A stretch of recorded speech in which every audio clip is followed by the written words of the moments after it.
क्या हो रहा है भगवान? मुझे अपनी आंखों पर विश्वास नहीं हो रहा।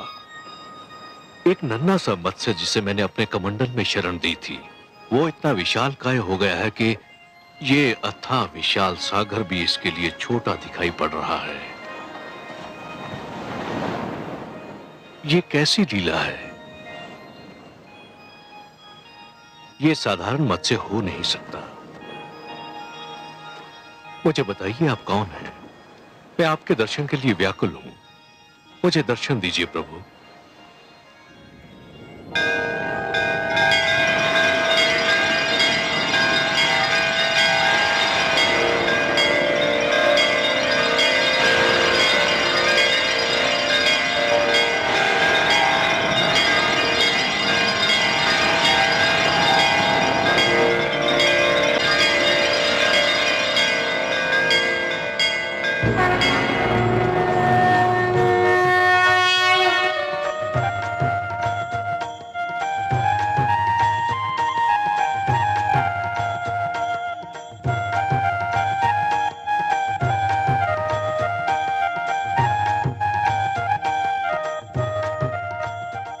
भगवान आप?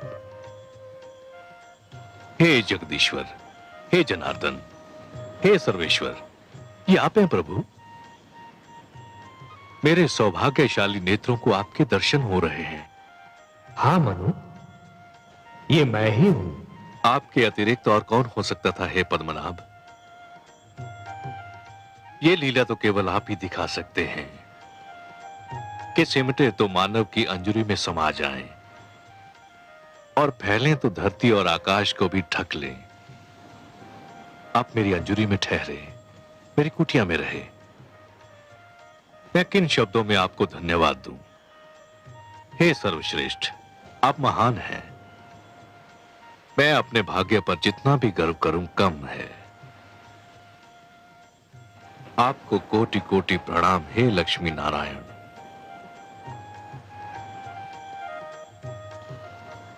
पर क्षीर सागर को छोड़कर धरती पर आकर उसे पावन करने का क्या भेद है दीनदयाल?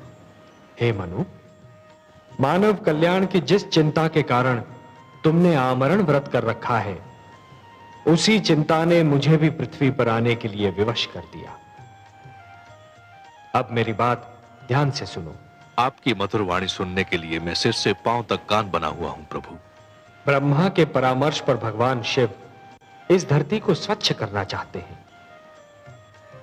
उन्होंने धरती को जलमग्न करने का निर्णय कर लिया है। आने वाली अमावस्या को आकाश से ऐसा वज्रपात होगा कि कानों को ध्वनि सुनाई नहीं देगी। ऐसी वर्षा होगी मनु कि मानो लगेगा कि आकाश में छेद हो गया। जल का एक रेला आएगा और यह धरती गहरे जल में डूब जाएगी। मैं तुम्हें डूबने से बचाना चाहता हूं मनु। मैं आपकी कृपा और अनुकंपा को कैसे धन्यवाद दूं? परंतु हे जगदीश्वर, जब समस्त धरती ही डूब जाएगी, मानव जाति ही नष्ट हो जाएगी, तो मैं अकेला बचकर क्या करूंगा? हे मनु, जीवन मानव से महानतर है। मानव को मृत्यु आ सकती है, परंतु जीवन कभी नहीं मरता। जिस प्रकार एक डाली से एक पुष्प टूटता है परंतु वहीं से दूसरा पुष्प भी फूटता है, उसी प्रकार जहां एक जीवन का अंत होता है, वहीं पर दूसरा जीवन प्रारंभ होता है।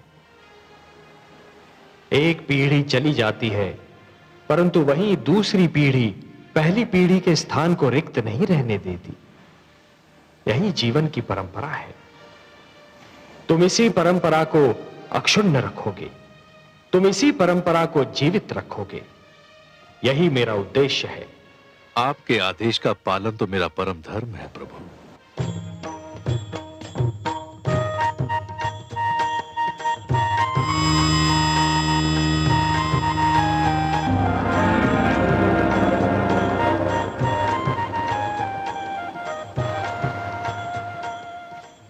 मनु, जल प्लावन के समय तुम अपनी धर्म पत्नी शतरूपा के साथ इस नौका पर सवार हो जाना।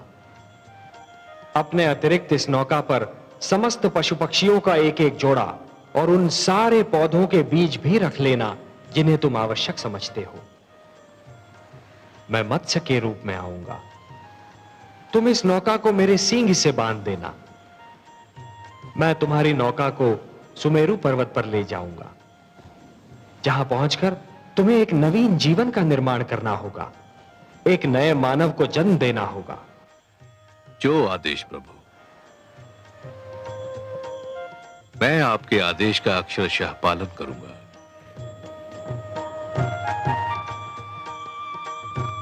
तथास्तु।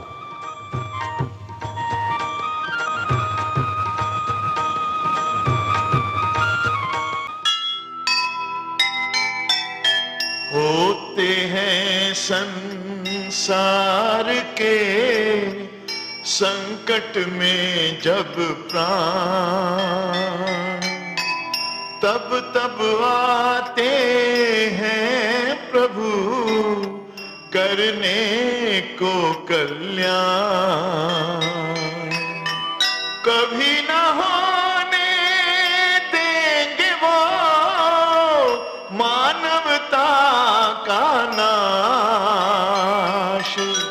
संकट मोचन है वही, है सबको विश्वास, है सबको विश्वास।